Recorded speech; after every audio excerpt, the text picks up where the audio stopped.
The digital fatwa against conservatives has begun as the tech titans put the squeeze on Trump and his supporters. What's the latest and what can we do about it? Friends, it's time to hold the line.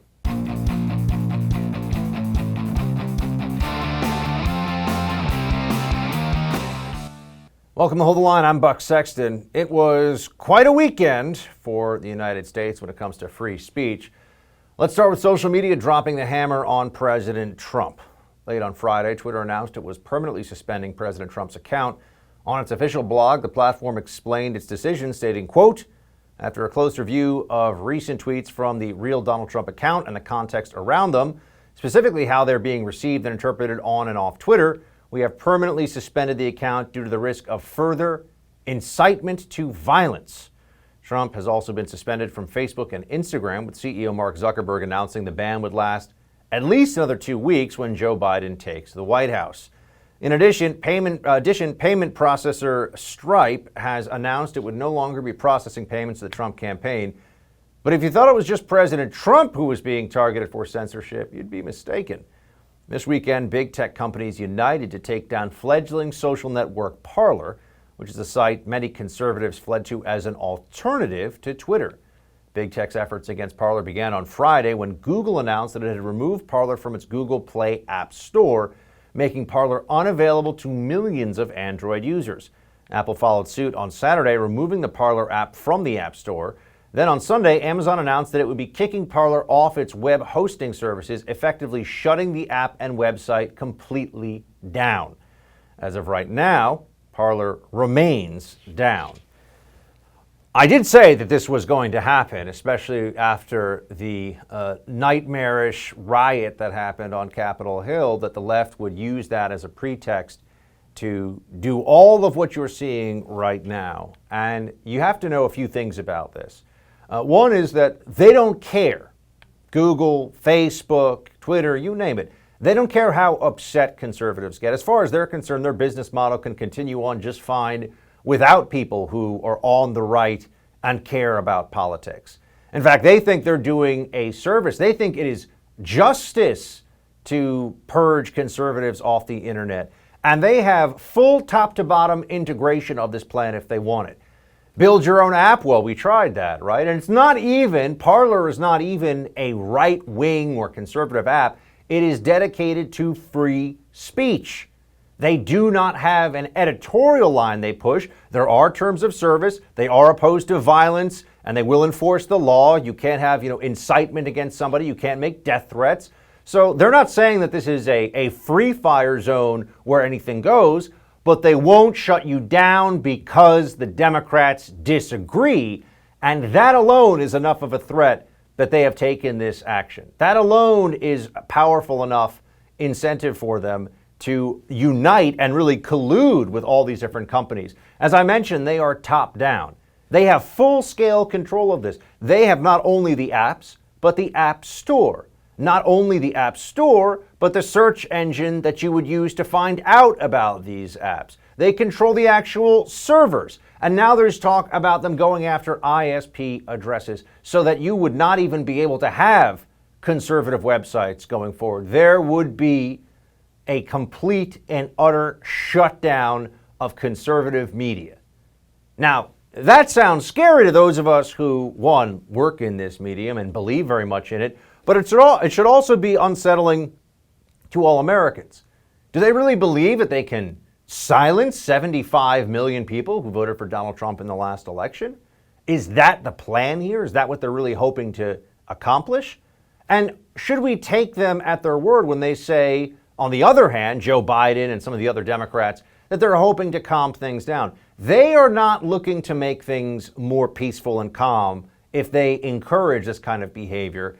And it is only likely to get worse. Right now, we've seen the private sector, these major, massive corporations, more powerful than any other multinational you can think of. They have almost endless cash rolls, tremendous influence, and they control the very architecture of modern communications, and they are using it to shut people like me and you down.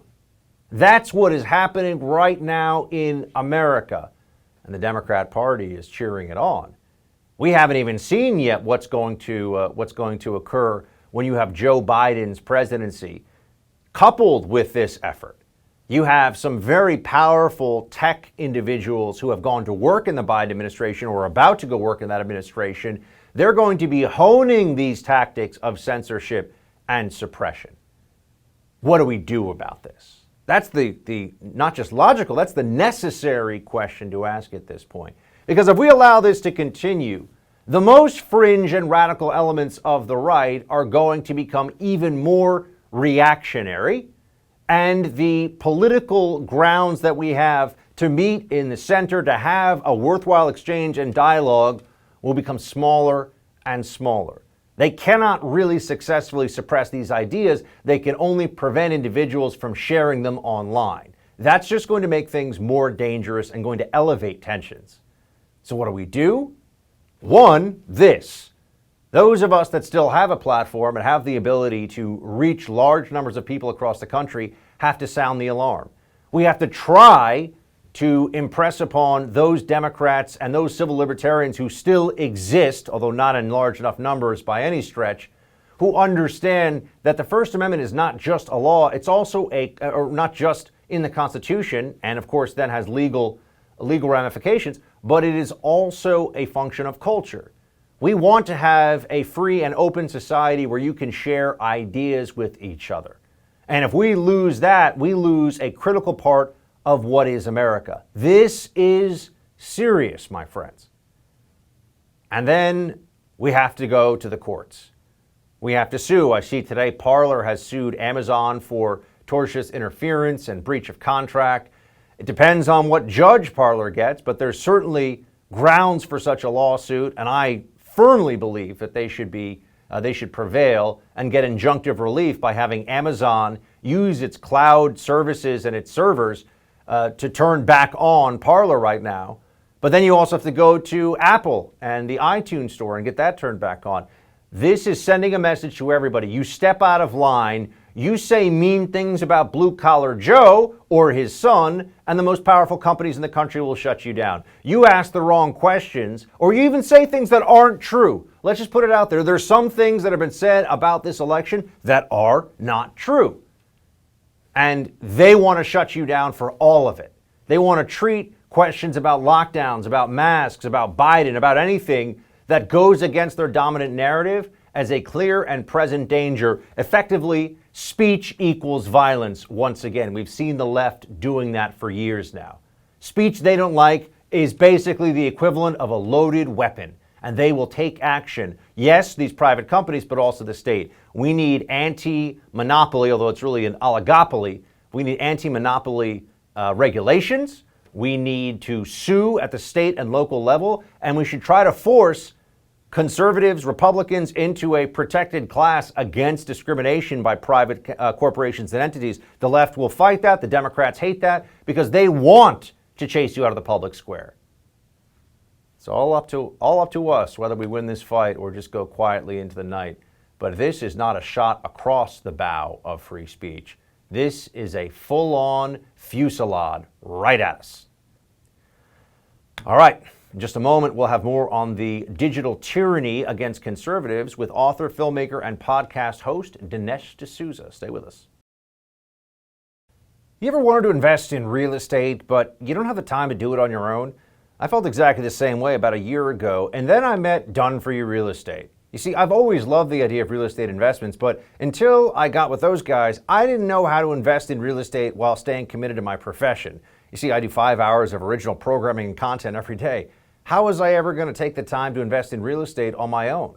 Well, Done For You Real Estate came to the rescue. They took all of the guesswork out of it for me. They found me an awesome property, they rented it out for me right away, they manage the tenant for me now, and I get a check every month for rent like clockwork. It's really straightforward. Don't wait another second to see if my buddies at Done For You Real Estate can do for you what they did for me. Visit doneforyoubuck.com to see how it works. Visit doneforyoubuck.com today. Learn how to invest in real estate in a straightforward, stable way with experts who have a proven track record. doneforyoubuck.com.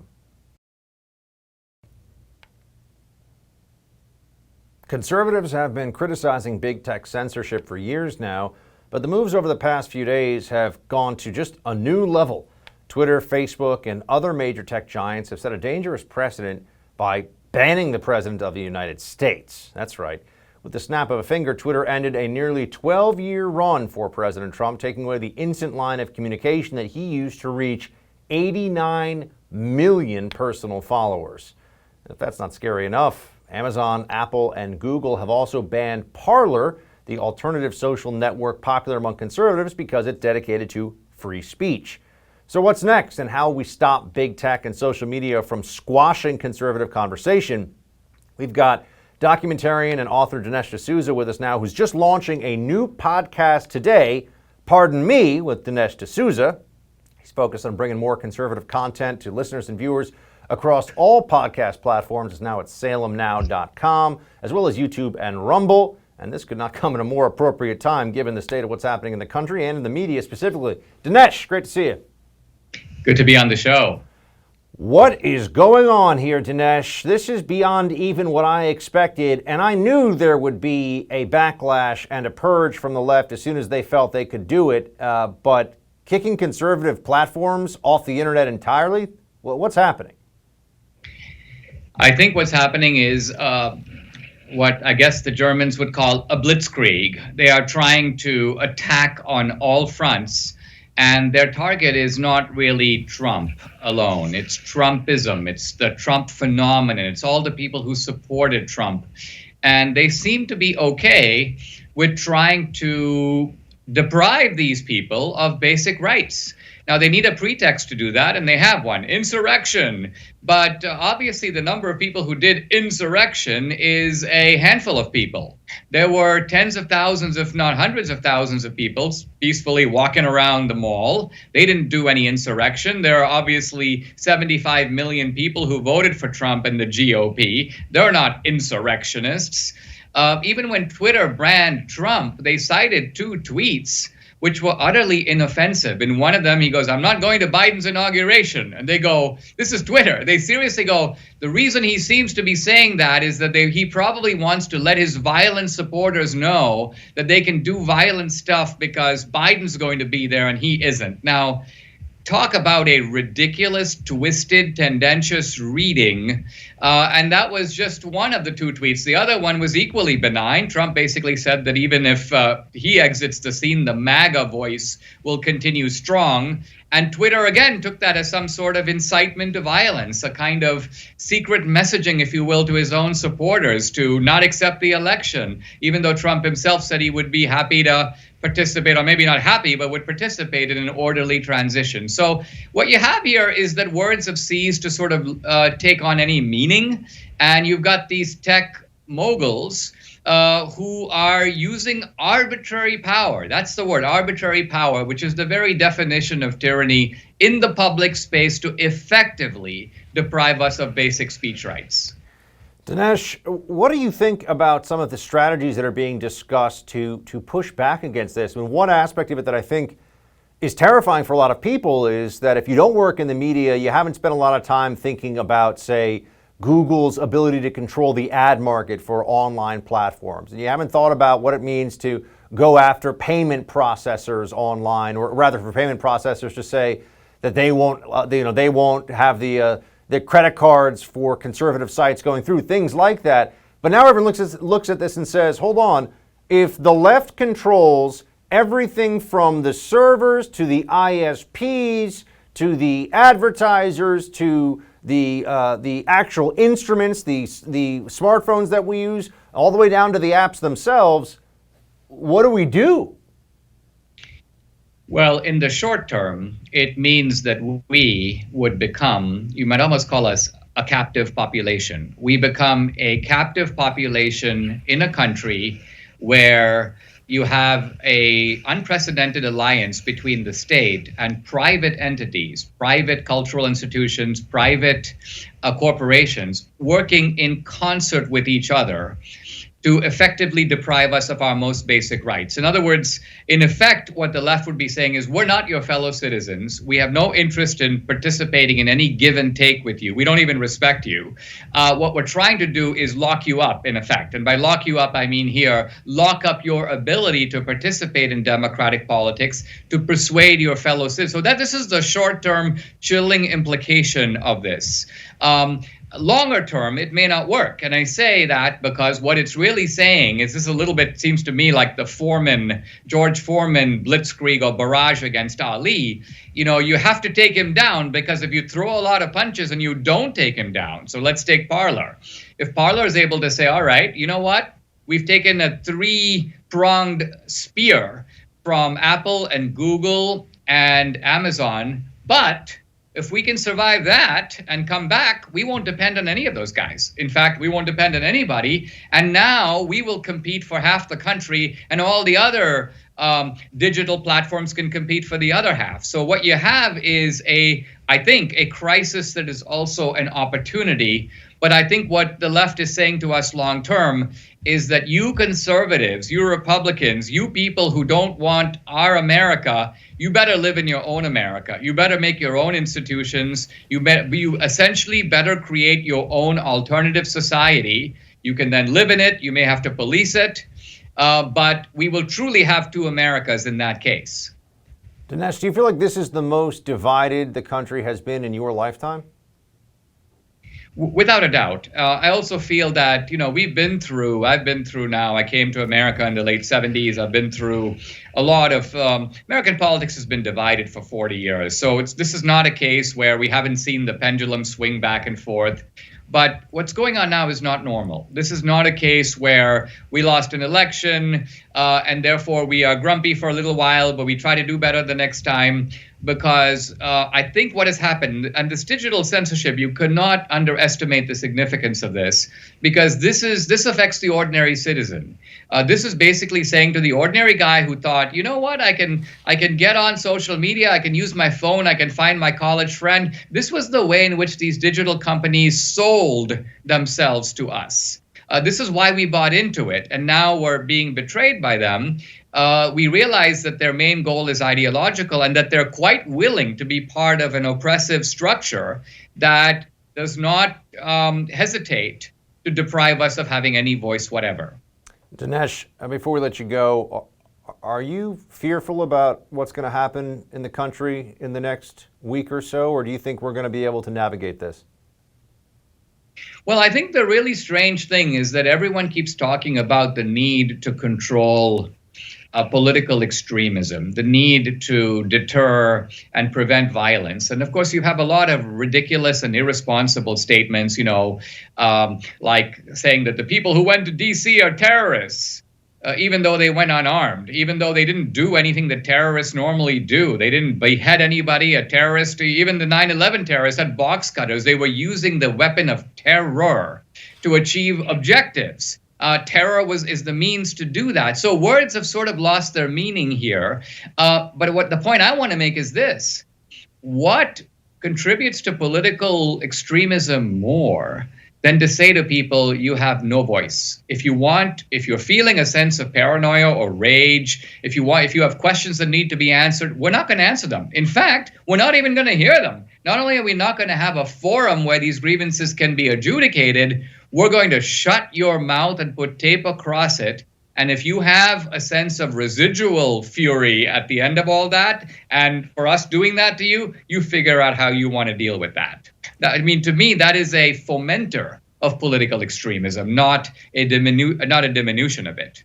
Check out Dinesh's podcast, Pardon Me, with Dinesh D'Souza, out today. And Dinesh, always appreciate you coming on. We'll talk to you soon. Look forward to it. What was a miracle of science is turning into a bureaucratic nightmare of implementation as COVID vaccine distribution has stalled around the country. We'll have the latest on those efforts to inoculate America and get our lives back when we return.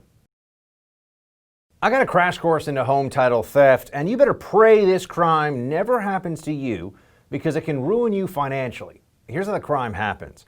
Illegal titles to our homes are kept online where they can be hacked. A cyber thief finds your home's title, forges your signature on a quitclaim deed stating you sold your home to him. Then he takes out loans against your home until your equity is gone. You won't know until the collection calls pour in, and you're not protected by insurance, your bank, or common identity theft programs. Home Title Lock protects you, and in the unlikely event you become a victim of title theft while a member, Home Title Lock will spend up to $250,000 in legal fees to help restore your home's title.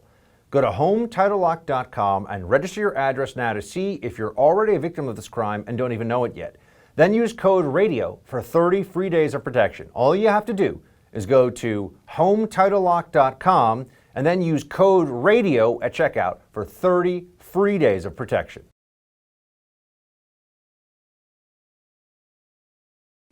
Drown out in all the media coverage about Trump impeachment and the Capitol Hill riots is the current state of the COVID pandemic.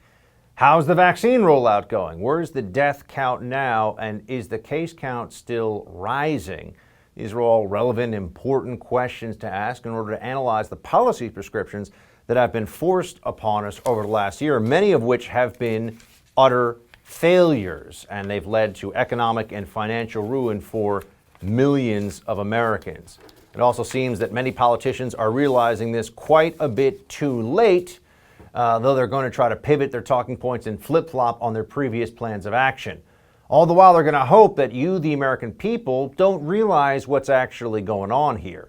We cannot let the spotlight be taken off the quagmire that has been so much of the COVID response. Let's examine where we are now in all that with the Buck Brief.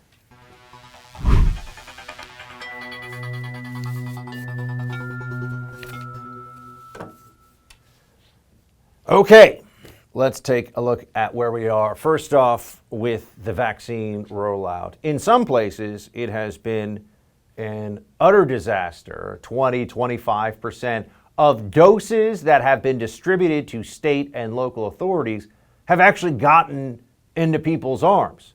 So what's with the other 75%? And one of the now worst cases of this we've heard, the kind of stupidity that's getting in the way here, the governor of New York, Andrew Cuomo, has had regulations that are so stringent that vaccine has been thrown away instead of being given to people.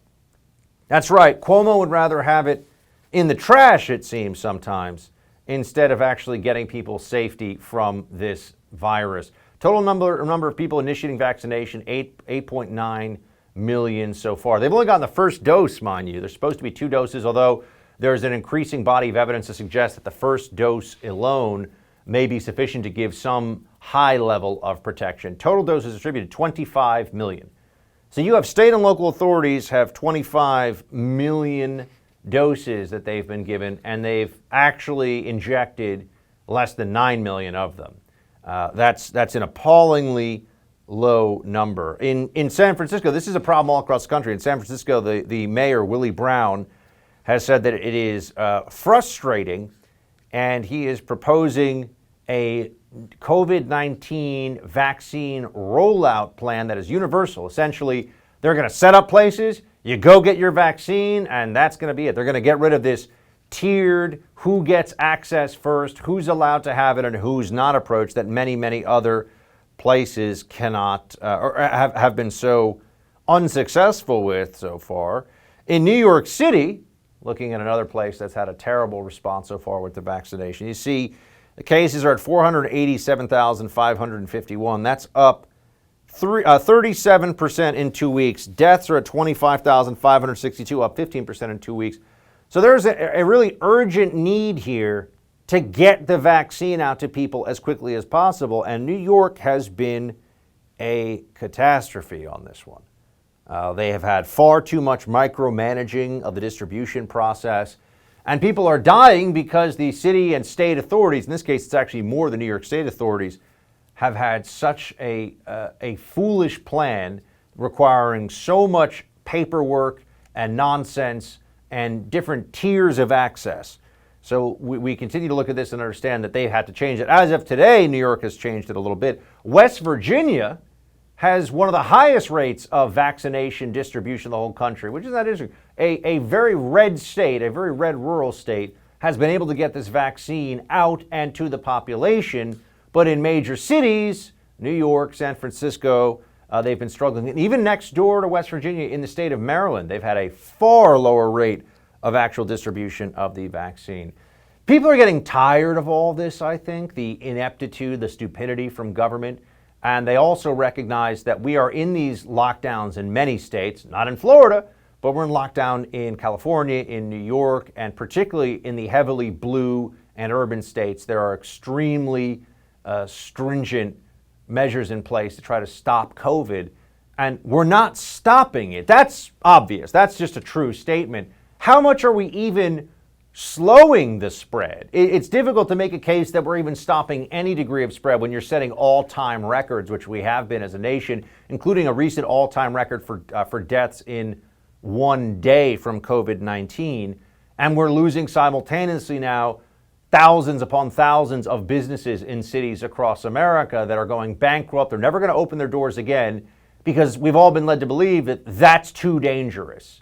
But the rules are a patchwork. There's a haphazard approach to this, and the government authorities in charge are a bunch of imbeciles who take no responsibility for the failures of these programs.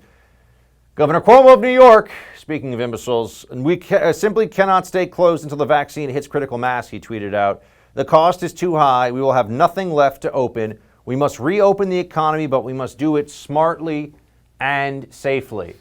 Hold on a second. I remember when Cuomo was giving us speeches about your grandmother and my grandmother are not disposable, and we're not going to put a price on human life. Now, this jackass is going around telling everybody, well, you know what? We are going to have to reopen because we're not going to have any businesses left if we don't.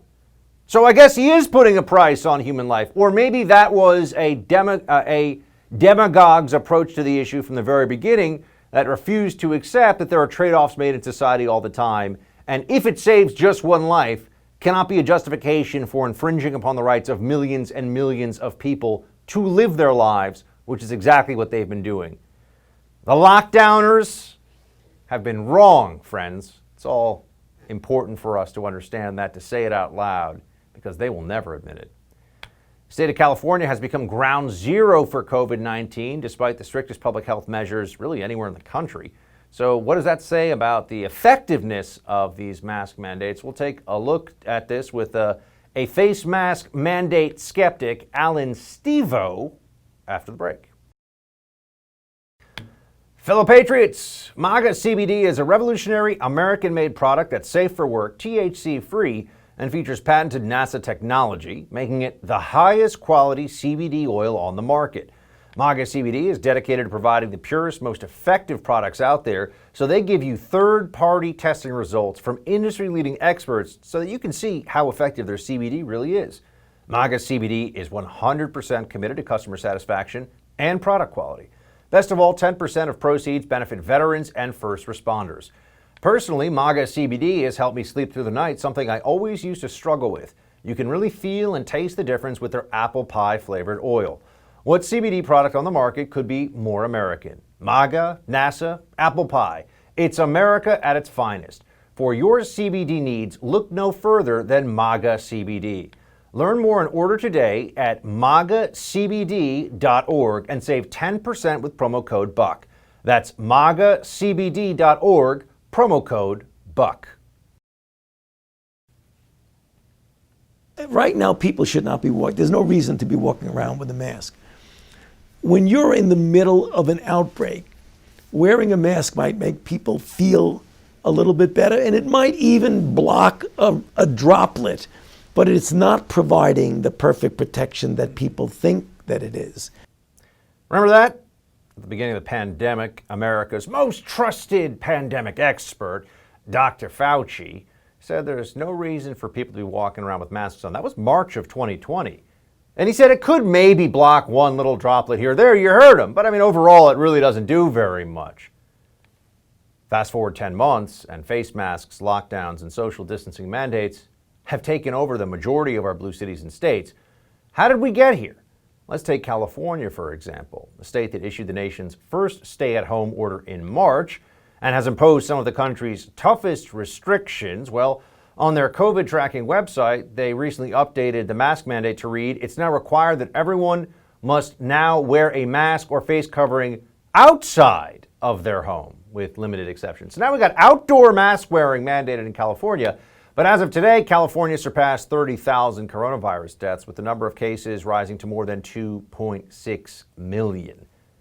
So let's just ask that question, how well are these masks really working? Joining me now to discuss this is a contributor at thehill.com and the Daily Caller and author of Face Masks in One Lesson, Allan Stevo. And Allan, you say you have scientific conclusive evidence that face masks are not working as advertised. Let me just say, first of all, you know, if you say this, if you even say on social media, face masks don't work as well as people are pretending they do right now, you know you'll get banned if they see that, right? You know that they'll actually say the fact checks prove that this is wrong. What do you say to all this? Well, there's two types of studies out there, and someone who's being honest, and there's been very little honest reporting on the topic. Someone who's being honest will look at the two studies. They'll say, hey, look, there's a mechanistic study, and everyone's heard these studies that I call mechanistic studies. It's that many people call mechanistic studies. It's particle size is this big, and fabric size is this big, blah, blah, blah. And those studies say, well, in theory, the face mask should work. And then there's randomized controlled trials with laboratory confirmed results. And those studies say something totally different. And just like every other industry, every other practice, every other way of thinking, there's theory and then there's practice. And the second type of studies I mentioned say, well, in theory, maybe this would work, but in practice, it's very clear that it doesn't work. And I don't have the science. The science is out there for everyone. In fact, my favorite study of this year comes from April 3rd, the new mask order went into place from the CDC. A few weeks later, in May 2020, in the CDC's own Journal of Epidemiology, Emerging Infectious Disease, that journal's called, there was a study by a team led by Zhao, Xiao. My favorite study of the year, it says, COVID is going to be so important for us, we have to figure out what is superstition, what really works. And they said, face mask, superstition. They even said, washing your hands to prevent COVID, superstition. You might prevent other things with washing your hands, such as a intestinal infection, but it's not going to help to protect COVID. Disinfecting surfaces doesn't work to prevent COVID.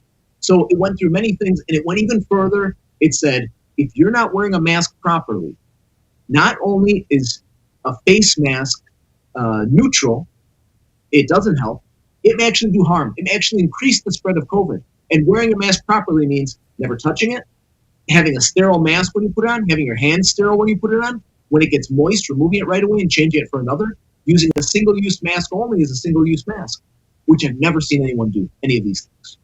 So we had Joe Biden, for example, very upset that while there were members of the Congress sheltering in place at the Capitol when there was that riot, some of the members of Congress did not wear masks when they were around other members of Congress. Here's what Biden says about it. I was appalled when I saw, as a matter of fact, it was the distinguished congresswoman from the state of Delaware was when they showed the folks that were in hiding, in effect, from the mob.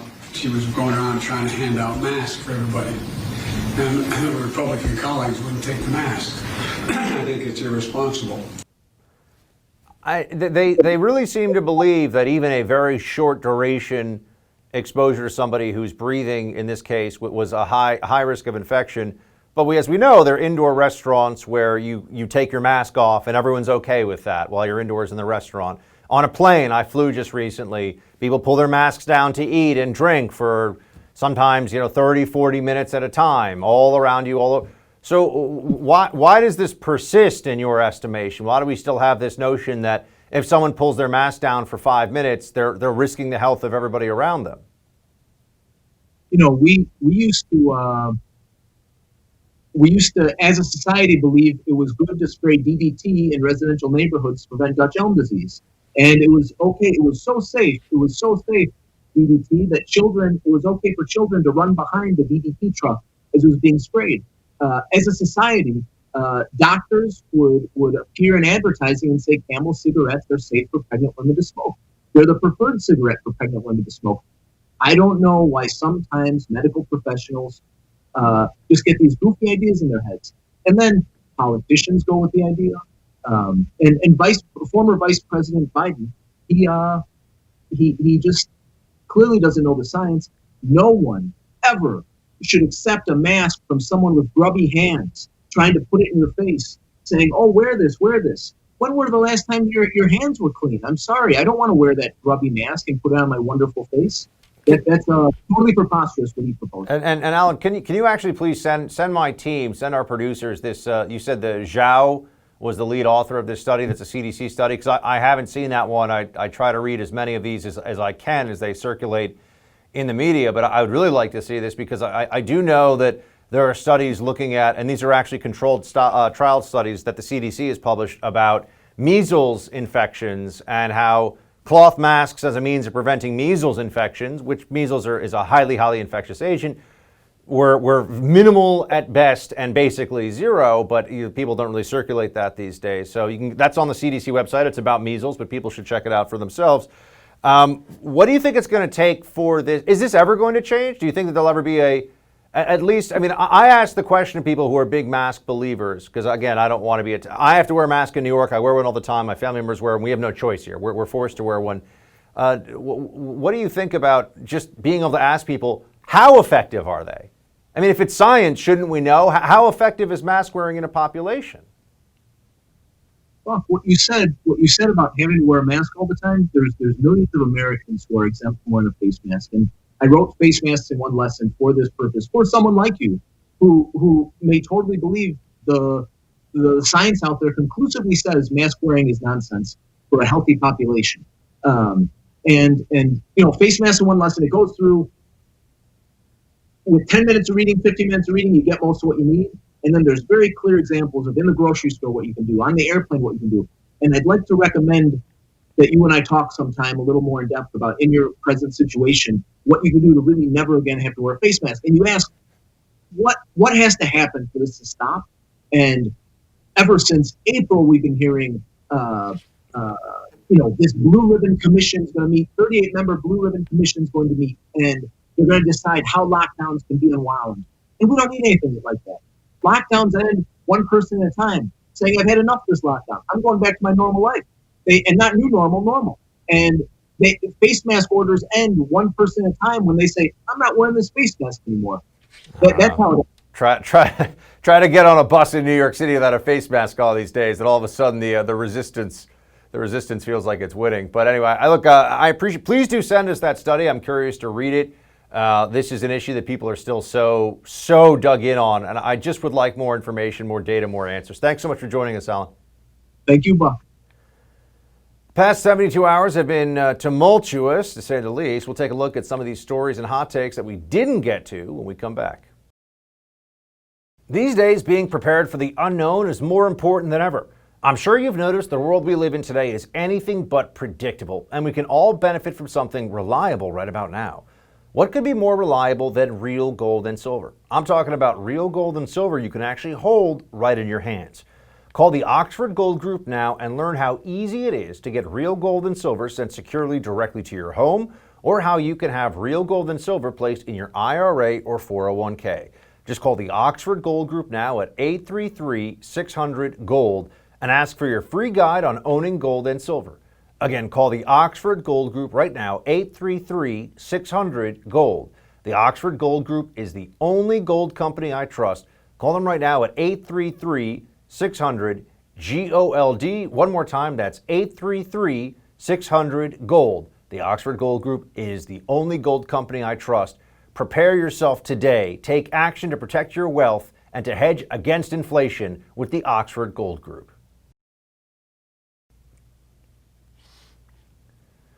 Welcome back, friends. It's time to take a look at some quick hits, the stories and hot takes we weren't able to get to earlier in the show, but you should definitely see. Let's start with this. The Secretary of State Pompeo has a statement that he put out about what's been going on with the censorship of conservatives online. Let's take a look.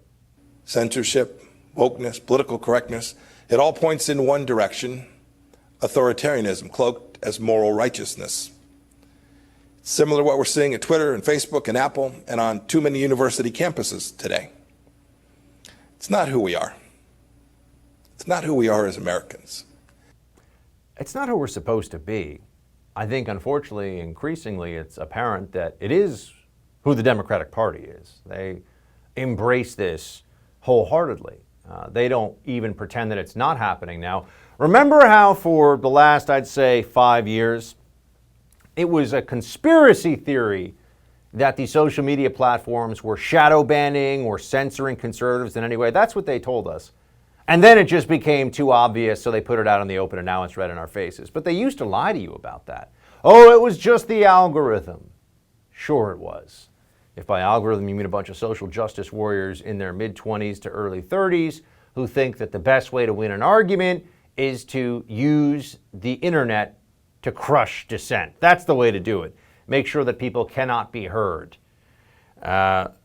Then there's the Capitol Hill protest, and I'm among those who have lost a lot of followers on social media because of my condemnation, a very clear condemnation of what happened in the Capitol Hill riot. Former Governor of California, Schwarzenegger, is one of these guys who's out there comparing this. Look, it was very bad. It should not have happened, and as we're seeing, it's deeply beyond being immoral and illegal, it's deeply unhelpful to the cause of conservatism. And our thoughts and prayers go to the family of that Capitol Hill police officer who died in the violence there. But it's also not 9/11, and it's not the bombing of Pearl Harbor. And this was a mob that got unruly, and some people got violent. People were destructive, and they should be held accountable for it. It's not the rise of Nazi Germany either. It's not Kristallnacht, but people like Schwarzenegger are saying that. Now, I grew up in Austria. I'm very aware of Kristallnacht, or the Night of Broken Glass. It was a night of rampage against the Jews carried out in 1938 by the Nazi equivalent of the Proud Boys. Wednesday was the day of broken glass right here in the United States. The broken glass was in the windows of the United States Capitol. But the mob did not just shatter the windows of the Capitol. They shattered the ideals we took for granted. They did not just break down the doors of the building that housed the American democracy. They trampled the very principles on which our country was founded. President Trump sought to overturn the results of an election. You remember when Nancy Pelosi shared in 2017 that the election was stolen on her Twitter? You could see, you'll find that. This was common for Democrats, that clearly the election was illegitimate, that Trump was illegitimate. They were saying that, they said it for 4 years. We're not going to forget that. We can keep that in mind while condemning the Capitol Hill riot and knowing that it was not Kristallnacht or 9/11. And then there's all the pressure right now they're trying to put on the president to get him to resign or to remove him, although it looks like it would be very difficult for them to do that, even if they had the votes through the congressional impeach and removal mechanism. But Eric Swalwell, taking a break from hanging with Chinese spies, had this to say. Play it. Given what you just described and what the American people saw with their own eyes on Wednesday, do you support the effort that's likely to start tomorrow to impeach President Trump a second time? Yes, I support President Trump being gone as soon as possible. It's 250 hours that stands between now and when a new president will be inaugurated. You would think that's going to go by pretty quickly, but we saw that in just a matter of minutes, orders from the president could lead to a terrorist incident as occurred on the 6th. So I don't think we can afford to wait for that. Ideally, Jonathan, the president would do the right thing and resign. The next best thing would be for the vice president to invoke the 25th Amendment. The 25th Amendment. They've been talking about it for 4 years, but now they're saying it's really justified because of what happened at Capitol Hill. Should be noted, the president, as much as his rhetoric went too far about the election and saying that he won by a landslide, was not supported by the facts and was not accurate. He did say that people should march peacefully, but now they're talking about possible civil and even criminal liability post his presidency. So this is not going away anytime soon. And something else that is not going to be going away anytime soon, the Biden administration is going to be engaged in a whole lot of overt discrimination because that's what the Democrat base wants. Here's just one example. Play it. Our focus will be on small businesses on Main Street that aren't wealthy and well-connected. that are facing real economic hardships through no fault of their own. Our priority will be Black, Latino, Asian, and Native American-owned small businesses, women-owned businesses, and finally, having equal access to resources needed to reopen and rebuild. Why is the priority on those businesses? Why not just on anyone who is an American whose business is in trouble because of these idiotic lockdowns? I'm just wondering. You're going to see a lot more of that. Get ready for it. That's it for tonight. Holding the line here. The No Spin News with Bill O'Reilly is up next. Shields high.